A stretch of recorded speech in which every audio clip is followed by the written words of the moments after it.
রব্বুল আলামিন যে সমস্ত বিধানগুলো ফরজ করেছেন, প্রত্যেকটা মুসলমান, চাই সে নারী হোক পুরুষ হোক, সবার জন্য মৌলিক বিধানগুলো পালন করা ফরজ। আজ আমাদের সামনে লাশ, আমরা তাকে লাশ বলছি, কিন্তু কিছুক্ষণ আগেও আমরা, একদিন আগেও 2 দিন আগেও আমরা তাকে লাশ বলতাম না।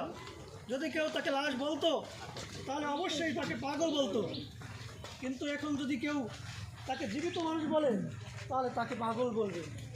সময়ের ব্যবধানে কতটা পার্থক্য হয়ে গেছে শুধুমাত্র রূহ কারণে। একজন মানুষের দেহ থেকে যখন রূহ চলে যায় তখন তাকে লাশ বলা হয়, তখন সে দুনিয়ার যে জীবন আছে স্বাভাবিক জীবন যাপন করতে পারে না। কিন্তু মুসলমান, আমাদের জীবন এখানেই শেষ না, পরকালের জীবন হলো আমাদের মূল জীবন।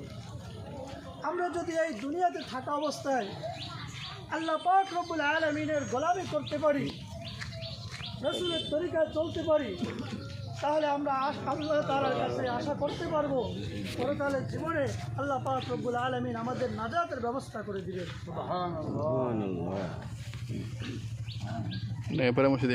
আমি একটা হাদিস আপনাদের সামনে পেশ করেছি, এই হাদিসটা আপনাদেরকে শুনিয়ে আমি আমার আলোচনা শেষ করে দিব।